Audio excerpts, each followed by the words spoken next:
Hello everyone, this is me Pratyush and this is our amazing channel cracking BSc के। तो कैसे हैं आप लोग? आई होप आप लोग भी बहुत अच्छे होंगे। अच्छा, आज हम लोग इस वीडियो में क्या पढ़ने जा रहे हैं? आज हम लोग इस वीडियो में फिफ्थ सेमेस्टर का टॉपिक है। जो बच्चे नए हैं इस वीडियो में उनको बता देता हूँ। फिफ्थ सेमेस्टर थर्ड ईयर का टॉपिक एग्जाम पेपर चल रहा है 2022। मैंने लास्ट वीडियो में भी आप लोग से कहा था, अगर आप लोग को 2023 का पेपर मिले तो आप लोग प्लीज मुझे प्रोवाइड जरूर कराना, ठीक है।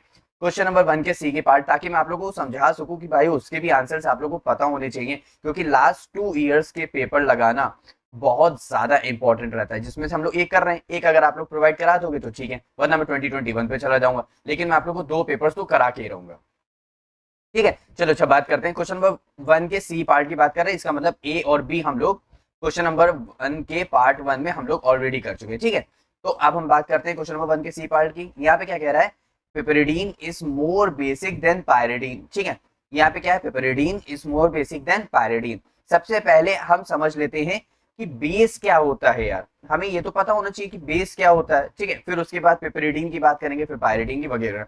और चलो जल्दी से स्टार्ट करते हैं आंसर नंबर 1 के सी पार्ट की। Pyridine is more basic than pyridine, ठीक है। इसका मतलब हमें यहाँ पे बताना है बेसिक कैरेक्टर की, मतलब ये मोर बेसिक है, लेस बेसिक है, ठीक है, पहली बात। दूसरी बात, पिपरिडीन क्या होता है, पायरिडीन क्या होता है। अच्छा, यहाँ पे एक बात ध्यान रखने वाली है। पहले हम लोग समझ लेते हैं बेस क्या होता है। Base is a substance that can accept hydrogen ion from, मतलब हाइड्रोजन आयन या फिर H प्लस आयन को ही हम लोग क्या बोलते हैं? प्रोटॉन बोलते हैं। अब देखो, एक बात यहाँ से समझने वाली बात है। बेस या तो H प्लस होते हैं, ठीक है, और OH माइनस होते हैं। H प्लस हम लोग एसिड कहते हैं, OH माइनस को हम लोग बेस कहते हैं। एकदम सिंपल लैंग्वेज में देखो, समझना जरूरी है, ताकि हमको ये तो पता चले कि हम लोग क्या कंपैरिजन में कर रहे हैं और हम लोग क्या फाइंड कर रहे हैं, ठीक है। अच्छा, यहाँ तक क्लियर हो गया। दूसरी बात, बेस की बात कर रहे हैं, तो जो H प्लस को एक्सेप्ट करेंगे वो बेस कहलाएंगे, जो H प्लस को डोनेट करेंगे वो हमारे एसिड कहलाएंगे। मतलब ये रहा HCl है, इसने अपना H प्लस लूज कर दिया, यानी डोनेट कर दिया, तो ये क्या हो गया? ये हो गया हमारा एसिड। अगर इसी H प्लस को कोई एक्सेप्ट कर ले, मान लेते हैं मेरे पास OH माइनस आयन है, इसने H प्लस को एक्सेप्ट कर लिया तो बन गया H2O। ये हमारा हो गया बेस। एक्ट करेगा किसकी तरह? एक्ट करेगा बेस की तरह एक्ट करेगा, ठीक है। अच्छा, यहाँ इसका मतलब उसके पास केमिस्ट्री की लैंग्वेज में हमारे पास OH minus ion, minus minus में क्या होता है? एक एक लोन पेयर होते हैं, मतलब एक एक डॉट्स होते हैं, और उन्हीं डॉट पेयर को हम लोग बोलते हैं लोन पेयर बोलते हैं, ठीक है। इतनी बात समझ आ रही ना यार? हाँ। अगर यहाँ पे एक बात सोचना कि अगर किसी के पास इस तरह लोन पेयर्स हैं, है ना, तो ये लोन पेयर्स क्या करेंगे? किसी को डोनेट करेंगे। तो जिसके पास डोनेटिंग की टेंडेंसी होगी अच्छी, वो हमारा अच्छा बेस कहलाएगा।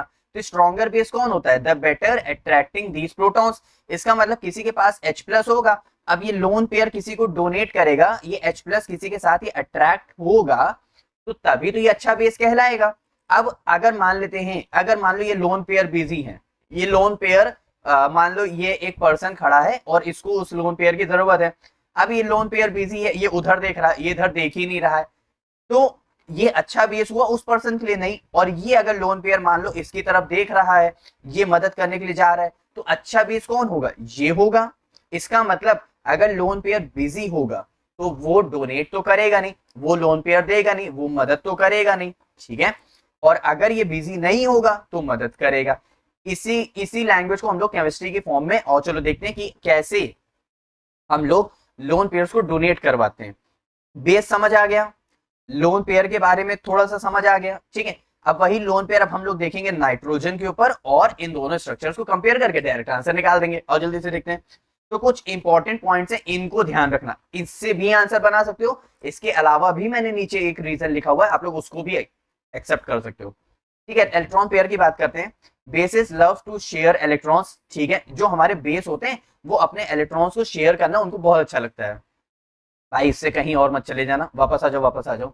सब लोग अपने कहानियों खो गए होंगे। And they do this with their lone pairs unshared electron. Unshared electron का मतलब भाई इलेक्ट्रॉन इस तरह होता है ना, और इस तरह भी होता है, तो सबके पास निगेटिव चार्ज है। जिसके पास भी निगेटिव चार्ज है वो हमेशा प्लस वाले की मदद करता है। भाई इसके पास लोन पेयर है, ये अमीर है, इसको कोई एक गरीब दिखा, हमेशा अमीर ने गरीब की मदद करी है, आपने भी करी होगी, तो ये बस वही चीज है। The more available these lone pairs are, the easier is to for the base to grab a proton। मतलब लोन पेयर के लिए बहुत इजी होता है और बहुत अगर किसी के पास लोन पेयर्स बहुत ज्यादा अमाउंट्स में अवेलेबल है तो वो हमेशा H प्लस को क्या करते हैं, अपनी तरफ अट्रैक्ट करते हैं। ठीक है, अच्छा यहाँ तक बात क्लियर हो गई। अब इसी को अगर हम लोग केमिस्ट्री लैंग्वेज में जो हमारा रीजन है हम लोग उसके फॉर्म में अगर देखते हैं, नाइट्रोजन एटम के फॉर्म में, तो the way nitrogen atom is structured affect how easily it shared electron it's lone pairs in pyridine, sorry, in piperidine, the structure allows the nitrogen to hold on its electron lone pair more loosely, making it easier to share with a proton। इसका मतलब यहाँ पे ये है कि जो ये पिपेरिडीन है यहाँ पे कुछ भी रेजोनेंस नहीं हो रहा है। क्या हो रहा है, यहाँ पे कुछ भी रेजोनेंस नहीं हो रहा है। रेजोनेंस नहीं हो रहा है तो ये लोन पेयर इधर बिजी नहीं है, वो इधर बिजी नहीं, वो इधर बिजी नहीं, तो ये लोन पेयर रिंग में बिजी नहीं है। अगर लोन पेयर रिंग में बिजी नहीं है तो उसको अपने लोन पेयर्स डोनेट करने का अच्छा मौका मिल जाएगा। अच्छा मौका मिल जाएगा तो वो अच्छा बेस कहलाएगा। एक कॉन्सेप्ट ये हो गया। दूसरा कॉन्सेप्ट, अगर देखो बच्चों, अगर सिंगल बॉन्ड होता है, सिंगल बॉन्ड तो होता है sp3, डबल बॉन्ड होता है तो होता है sp2, ट्रिपल बॉन्ड होता है तो होता है sp सब इंस्पेक्टर। ठीक है, अच्छा इतनी बात क्लियर हो गई। अब इसके बाद सिंगल बॉन्ड है तो sp3 कैरेक्टर, जितना ज्यादा s कैरेक्टर होगा उतना कम बेसिसिटी होगी। तो मैंने अभी आपसे क्या कहा, जितना ज्यादा s कैरेक्टर होगा उतनी कम बेसिक स्ट्रेंथ होगी। ठीक है, तो जो sp3 का होता है बच्चों वो होता है हमारा लगभग 25%। ठीक है, और जो sp2 का होता है, क्योंकि यहाँ पे देखो डबल बॉन्ड आ गया तो sp2 आ गया, और जो sp2 का होता है वो लगभग 33.3% के करीब होता है। लगभग कितना होता है, 33.3% के करीब होता है। अच्छा, तो इसका मतलब ये मोर बेसिक हो गया, पहला s कैरेक्टर से, दूसरा हमारा लोन पेयर से, s कैरेक्टर से, और दूसरा हमारा लोन पेयर से, तो इतनी, और हमारा हाइब्रिडाइजेशन से भी। ठीक है, तो इतनी बात हम लोग को अच्छे समझ आ गई। हम लोग अब रीजन इसका लिख सकते हैं। तो ये मोर बेसिक हो गया, ये लेस बेसिक हो गया, सबको समझ आ गया। और चलो एक बार इसका रीजन रीड कर लेते हैं बस जल्दी से। पिपेरिडीन मोर बेसिक है देन पायरिडीन, इसका एस कैरेक्टर इतना है, इसका एस कैरेक्टर इतना है, तो मोर एस कैरेक्टर होगा, लेस बेसिक स्ट्रेंथ होगी। ठीक है, इन पिपेरिडीन की बात करते हैं तो नाइट्रोजन एटम है sp3 hybridised while the pyridine it's sp2 hybridized। the sp3 in pyridine means the lone pair of electron on nitrogen atom is less involved in bonding। वो bonding में involved नहीं है, वो busy नहीं है for donation to a proton making it stronger base। ठीक है, अब सभी को अच्छे समझ आ गया। थोड़ा सा फील आया ना, देखो यार फील करना भी थोड़ा सा जरूरी है कि हम क्या पढ़ रहे हैं, कहाँ से शुरुआत हो रही है। तो बेस भी समझना जरूरी था, क्योंकि बहुत से बच्चे लोग बेस भूल जाते हैं। यार कोई बात नहीं, हो जाता है, अरे ठीक है, ठीक, बस ठीक है, सभी को अच्छे समझ आया। तो अब आप लोग का काम इतना है, इस आंसर को अच्छे से नोट कर लेना, अच्छे से लिख लेना, समझ तो आप लोग को आ ही गया है। क्लियर, चलो बात कर लेते हैं क्वेश्चन नंबर 1 के डी पार्ट की। इसमें क्या कह रहा है, in the synthesis of quinoline by Skraup synthesis, ये एक साइंटिस्ट थे, इनका मेथड था in the place of acrylaldehyde, जिसको हम लोग एक्रोलीन भी बोलते हैं, उसी का वही चीज है, उसमें एल्डिहाइड प्रेजेंट होता है, इसलिए यहाँ पे एल्डिहाइड लिख दिया गया है। और ग्लिसरॉल का हम लोग यूज करते हैं। ग्लिसरॉल हमारा, देखो ये क्या होता है, CH2OH, ये होता है हमारा ग्लाइकोल, बीच में एक आ जाता है CHOH, तो ये बन जाता है ग्लिसरॉल। ठीक है, कुछ फील आया? और चलो अभी और बहुत ज्यादा फील आएगा। चलो इसका हम लोग आंसर नंबर 1 का डी देख लेते हैं जल्दी से। अब एक बात यहाँ पे ध्यान रखते हैं, ये कौन है, ये एक साइंटिस्ट है जिनका ये मेथड है। ठीक है, इसकी प्रोडक्शन हो रही है। ठीक है, किसकी मदद से हो रही है, ग्लिसरॉल की मदद से हो रही है। ठीक है, और हम लोग यहाँ पे एक्रिल्डिहाइड का यूज ना करके हम लोग ग्लिसरॉल का यूज ज्यादा कर रहे हैं, तो उसकी भी हम लोग रीजन देखेंगे। ठीक है, तो बने रहिएगा, please stand by last video तक। अब बात कर रहे हैं यहाँ पे क्यूनोलिन जो पढ़ने जा रहे हैं, उसका स्ट्रक्चर किस तरह होता है, उसका स्ट्रक्चर इस तरह होता है। घबराहट हो रही बनाने में तो उसको मत देखो, इधर देखो, इधर हमने सिर्फ लिया 2 बेंजीन। ठीक है, 2 बेंजीन लिया इस तरह। ठीक है, यहां से हमने एक चीज हटाई और यहाँ पे हमने लगा दिया नाइट्रोजन, एक कार्बन हटाया, नाइट्रोजन लगा दिया, बस। अब जैसे बॉन्ड बनाते हो वैसे बॉन्ड बना देना, एक यहाँ, एक यहाँ, एक यहाँ, बस बन गया। अब देखो नाइट्रोजन कितने बॉन्ड बनाता है, 3, क्योंकि उसकी वैलेंसी कितनी होती है, 3-। कितने बॉन्ड बनाए हैं, 2, तो एक बॉन्ड यहाँ पे आ जाता है। अब ये छूटेगा, यहाँ पे आ जाएगा, अब ये छूटेगा, देखो ये यहाँ पर है, तो इसी वजह से ये इसका स्ट्रक्चर किसका हो जाता है, क्यूनोलिन का। बस 2 बेंजीन बनाई और एक हमने यहाँ पे नाइट्रोजन लगा दिया, बस। नाइट्रोजन कितने बॉन्ड बनाता है, 3, उसके हिसाब से सारे बॉन्ड हो गए, बस। अब नाइट्रोजन हमारा मेन फंक्शनल ग्रुप हो जाएगा, तो ये नंबरिंग यहाँ से हो जाएगी 1 2 3 4 5 6 7 8। अब हमने यहाँ इस बीच लाइन को नंबरिंग क्यों नहीं दी, क्योंकि इस बीच लाइन की नंबरिंग हमारी मेथड वाइज है, इसको बोलते हैं 4A, इसको बोलते हैं 8A, ठीक है। ये नहीं कि उसको 5 पूरी 9 10 रिंग, वो नहीं है, ठीक है। 4A 8A, अब सभी को समझ आया। तो ये होता है हमारा क्यूनोलीन का स्ट्रक्चर। अब यहाँ पे हमको एक बात समझना जरूरी है थोड़ा सा क्यूनोलीन के बारे में, जिसकी हम प्रोडक्शन कर रहे हैं। क्या क्यूनिलीन हमारा एक हेटेरोसाइक्लिक कंपाउंड है? हाँ, जाहिर सी बात है भाई, विद अ 6 मेंबर्ड रिंग। ये हमारी क्या है, यहाँ पे ध्यान देते हैं, ये हमारा क्या है, ये हमारा 6 मेंबर रिंग है, ठीक है। Fused with two 5 membered pyridine ring. अच्छा, ये पायरिडीन नहीं है तो क्या है? अगर हम लोग ने, आप लोग ने मेरी पायरिडीन वाली, पेपरिडीन वाली अगर वीडियो देखी तो आप लोग जान जाओगे बेंजीन क्या होता है। ये बेंजीन होता है, मैंने कहा ना यहाँ पे मैंने नाइट्रोजन लगा दिया, तो 1 2 3 4 5 5 कार्बन की रिंग हो गई ना, मतलब 5 मेंबर्ड रिंग हो गई ना। अभी 5 मेंबर्ड रिंग हो गई ना, तो किसके साथ फ्यूज्ड है? हेटेरोसाइक्लिक कंपाउंड के साथ फ्यूज्ड है। और इसी को हम लोग बोलते हैं पायरिडीन, क्योंकि नाइट्रोजन 3 बॉन्ड बनाता है और यहाँ पे आएंगे एक लोन पेयर। इसको ऐसे याद रखा करो, देखो यहाँ पे bond pair plus lone pair is equal to 4। अगर तुम भूल जाओ कि किसके पास कितने बॉन्ड कितने लोन पेयर आएंगे, तो तुमको इतना ध्यान रखनी है उसकी वैलेंसी क्या होती है। एल्यूमिनियम की वैलेंसी होती है 3+, तो 3 बॉन्ड बनाता है। ऑक्सीजन हमेशा देखो, CO2 का स्ट्रक्चर देखो, हमेशा 2 बॉन्ड बनाता है। कार्बन हमेशा 4 बॉन्ड बनाता है। तो जिसकी जितनी वैलेंसी उतने बॉन्ड बनते हैं, ठीक है। अब जितने बॉन्ड उसने बनाए हैं उसके अलावा अगर बच गए हैं तो यहाँ पे क्या होगा, 2 इलेक्ट्रॉन्स आ जाएंगे, ठीक है। सभी को अच्छा समझा। तो bond pair plus lone pair equal to 4। देखो नाइट्रोजन 3 बॉन्ड बनाए थे तो 3 बॉन्ड, एक बच गया था 4 लाने के लिए, तो मैंने एक ऐड किया, यानी एक लोन पेयर आ गया यहाँ पे। ये ट्रिक बहुत अच्छी, इसको ध्यान रखना, ठीक है। It is important building block in many pharmaceuticals and other valuable compounds. मैंने आप लोग को एक यूज लिख दिया है किसका, क्यूनोलीन का। अब आओ आगे देखते हैं। अब जिसकी प्रोडक्शन कर रहे थे उसके बारे में जान लिया, किसकी मदद से कर रहे थे, स्क्रैप सिंथेसिस मेथड्स मदद से कर रहे थे। तो अब उनकी रिएक्शन भी देख लेते हैं कि इन्होंने ऐसी क्या रिएक्शन बताई थी जिसकी मदद से हमारा क्यूनोलीन का प्रोडक्शन हुआ था। देखो, अगर आप लोग को लगता है कि आप लोग को मैकेनिज्म देखनी चाहिए, आप लोग मैकेनिज्म देखने आए हो, तो आप लोग मैकेनिज्म डेफिनेटली देखना। देखो, मैं जेन्युइन ये नहीं कहूंगा कि मैकेनिज्म बहुत ज्यादा इंपॉर्टेंट है, आप लोग लिए बहुत ज्यादा यूजफुल है। बस खाली ये है कि उससे आपको थोड़ा सा मेथड पता चल जाएगा कि अंदर हो क्या रहा है, ठीक है। और जो हमारा एक्रोलीन है, एक्रोलीन या फिर भाई एक्रोल्डिहाइड, इसका यूज हम क्यों नहीं कर रहे हैं, उससे थोड़ा बहुत मैकेनिज्म से पता चलता है।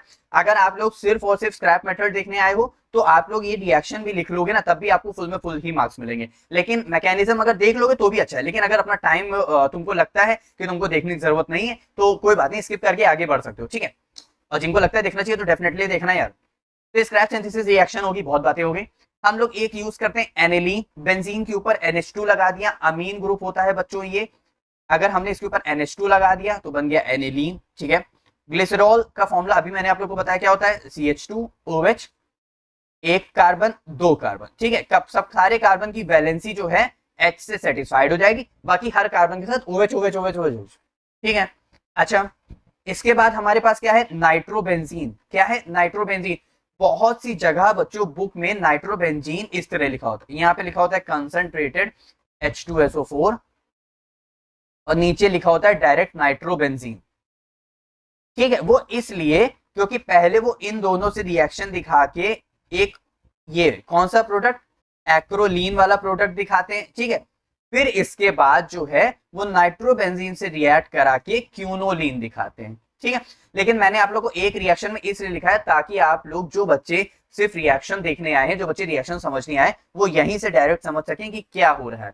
और हम लोग यूज करते हैं कंसंट्रेटेड H2SO4, वापस से हमारा H2O और एनिलीन क्या हो जाता है, रिमूव हो जाता है। क्यूनोलाइन के स्ट्रक्चर तो हम लोग ने देख लिया है। तो अब यहाँ पे एक चीज का ध्यान देते हैं, जो नाइट्रोबेंजीन है वो किस तरह एक्ट कर रहा है, एक्ट एज ऑक्सीडाइजिंग एजेंट। अगर ऑक्सीडाइजिंग एजेंट की तरह एक्ट कर रहा है, इसका मतलब वो खुद को रिड्यूस कर रहा होगा, सामने वाले को ऑक्सीडाइज कर रहा होगा। जो दूसरों का चार्ज बढ़ाते हैं, जो दूसरों को ऑक्सीडेशन करते हैं, वो कहलाते हैं ऑक्सीडाइजिंग एजेंट। और कंसंट्रेटेड H2SO4, ध्यान रखना केमिस्ट्री में कंसंट्रेटेड H2SO4 हमेशा वाटर के रिमूवल के लिए काम आता है, वाटर को बाहर निकालने के लिए।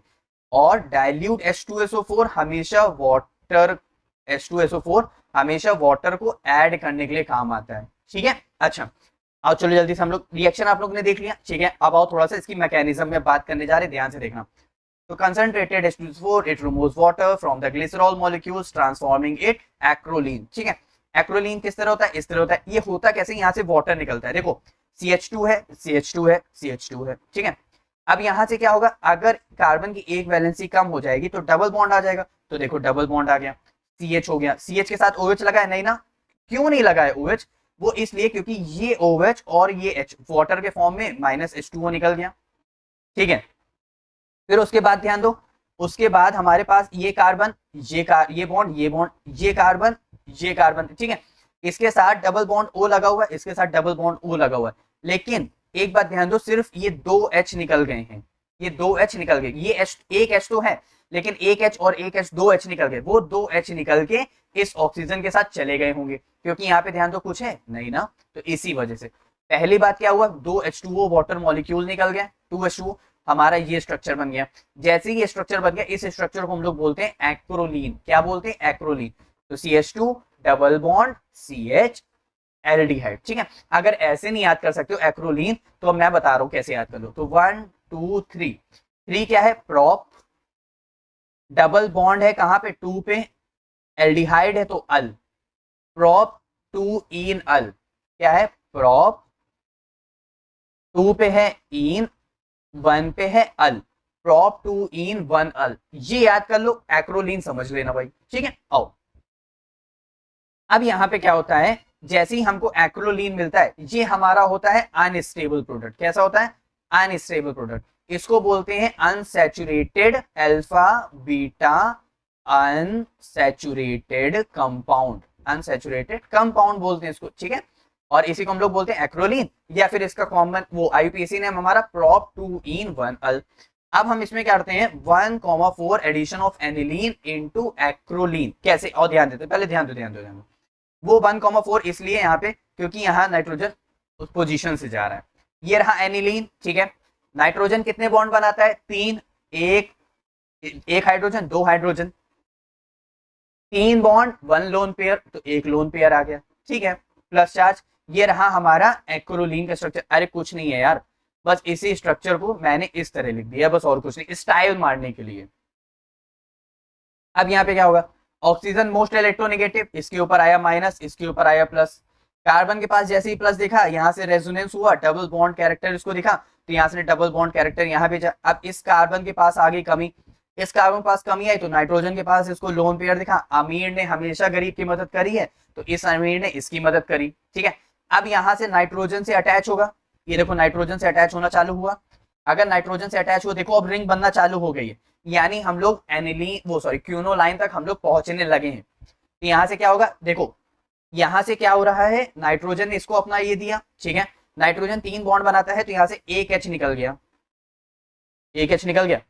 अब यहाँ से क्या हो रहा है, NH बन गया, बॉन्ड CH2 के साथ अटैच हुआ। ठीक, फिर बॉन्ड, क्योंकि यहाँ से एक बॉन्ड यहाँ चला गया था, तो यहाँ पे सिंगल बॉन्ड आ गया, CH CH CH। ठीक है, डबल बॉन्ड यहाँ पे आ गया था उठ के, तो यहाँ पे देखो डबल बॉन्ड।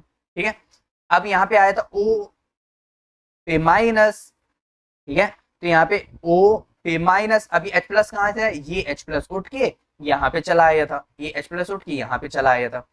ठीक है, तो यहाँ से बन गया OH, और कार्बन के साथ जो H लगा हुआ था H।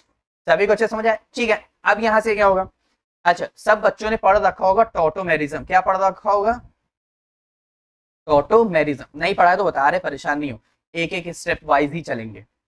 टॉटोमेरिज्म क्या होता है, ये होता है, देखो टॉटोमेरिज्म कुछ चीजों में होता है, आप लोग को अभी यहाँ पे सिर्फ दो मेथड जानना जरूरी।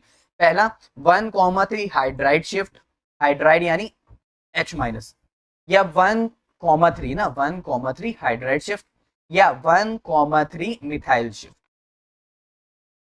बस इतनी बात जानी थी, अब सब कुछ भूल जाओ, सब कुछ भूल जाओ। यहां से होगा क्या, 1 2 3, जहां पे भी OH और डबल बॉन्ड होता है वहां पे होता है टॉटोमेरिज्म। फिर से, जहां पे भी OH और डबल बॉन्ड होता है वहां पे होता है टॉटोमेरिज्म। तो डबल बॉन्ड और OH टॉटोमेरिज्म, तो क्या होगा 1,3 हाइड्राइड शिफ्ट, यहाँ से 1 2 3 हाइड्रोजन यहाँ पे चला आएगा, ऑक्सीजन की वैलेंसी कम हो जाएगी, तो ये डबल बॉन्ड यहाँ पे चला जाएगा। देखो डबल बॉन्ड यहाँ पे गया, हाइड्रोजन यहाँ पे आया, तो CH2 बन गया। ठीक है, अब दो बॉन्ड तो दो lone pair, bond pair plus lone pair is equal to 4, तो दो बॉन्ड तो दो लोन पेयर हो गए, ठीक है, तो ऑक्सीजन हो गया। यहां तक सब कुछ क्लियर? क्लियर। अब यहां से क्या होगा, ये रहा H प्लस। अब ये H प्लस क्यों? क्योंकि भाई यहाँ पे एक बात ध्यान देना, यहाँ तक सभी को समझ आ गया, ठीक है। अच्छा, यहाँ पे क्या हो रहा है, देखो हमारे पास हमने जो कंसंट्रेटेड H2SO4 लिया था उसमें क्या था, एसिड था, तो यानी वाटर में H प्लस कंसंट्रेशन होगी। अब इस H प्लस को ये लोन पेयर दिखा भाई, फिर अमीर ने गरीब की मदद करी है, तो ये H प्लस इसके पास गया। अब ये H प्लस इसके पास जाएगा तो देखो यहाँ से उसने लोन पेयर ले लिया, तो यहाँ पे H अटैच हो गया, लेकिन ऑक्सीजन का एक लोन पेयर चला गया। अब अगर ऑक्सीजन का एक लोन पेयर चला गया है तो ऑक्सीजन के पास आ जाएगी कमी, ऑक्सीजन के पास कमी आ गई, तो अच्छा कमी आ गई ना, तो यहाँ पे आ गया प्लस चार्ज, यहाँ पे आ गया प्लस चार्ज। अब ऑक्सीजन तो भाई मोस्ट इलेक्ट्रोनेगेटिव एलिमेंट है, तो वो तो इलेक्ट्रॉन अपनी रिंग से इलेक्ट्रॉन बहुत स्पीड से खींचेगा ही खींचेगा, तो उसको ये डबल बॉन्ड दिखा, तो ये डबल बॉन्ड यहाँ से उसने इलेक्ट्रॉन खींचा तो इसके ऊपर प्लस चार्ज खत्म होने लगा, लेकिन कार्बन के ऊपर प्लस चार्ज आ जाएगा। तो कार्बन के भाई जितने भी पाई इलेक्ट्रॉन्स होते हैं ना, पाई इलेक्ट्रॉन्स, वो हाईली अनस्टेबल, मतलब कहने का मतलब है वो पूरी रिंग में इस तरह रिवॉल्व करते रहते हैं, वो पूरी रिंग में इस तरह रिवॉल्व करते रहते हैं। तो उनको जहां भी कोई गरीब दिखता है, जहां पे भी कोई प्लस चार्ज दिखता है, वो तुरंत मदद करने के लिए तुरंत निकल पड़ते हैं। अब यहां से क्या हो रहा है, ये पाई बॉन्ड इसको दिखा तो यहाँ पे इसको मदद करने के लिए चला गया, क्यों? क्योंकि पाई बॉन्ड है, पाई बॉन्ड के पास होते हैं लोन पेयर्स, इलेक्ट्रॉन्स होते हैं, इलेक्ट्रॉन हमेशा प्लस के पास अट्रैक्ट होते हैं, तो वो हमेशा इसके पास चला गया, ठीक है।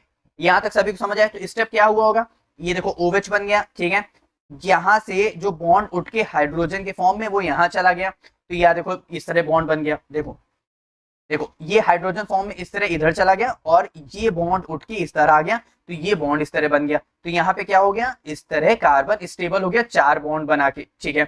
अच्छा, अब आगे यहाँ पे जो हम लोग ने H प्लस कंसंट्रेटेड H2SO4 लिया था एज अ कैटलिस्ट के फॉर्म में, क्योंकि प्रोटॉन हमेशा जब भी यूज होता है लास्ट में हमेशा क्या हो जाता है, रिमूव हो जाता है, तो H प्लस वापस वो निकल गया। अब कहां से निकले होगा जरा सोच के बताओ, वो H प्लस हमारा भाई, क्योंकि इसकी बॉन्ड की तो कमी आ गई ना, ये जो बॉन्ड की कमी आई है, ये H प्लस इस फॉर्म में वापस यहाँ पे आ गया, ये हाइड्रोजन, क्योंकि इस कार्बन के पास हाइड्रोजन रहा होगा कि नहीं, क्योंकि कार्बन कितनी वैलेंसी होती है, 4, तो देखो 1 2 3 और बचा हुआ हाइड्रोजन रहा होगा ऊपर, तो ये हाइड्रोजन अपने इलेक्ट्रॉन्स को यहाँ पर देके H प्लस के फॉर्म में निकल गया, ठीक है। तो यहाँ पे ये बॉन्ड बन गया, तो देखो इस तरह बॉन्ड बन गया, ये रहा OH, ये रहा वगैरह वगैरह सब कुछ वैसे ही, ठीक है।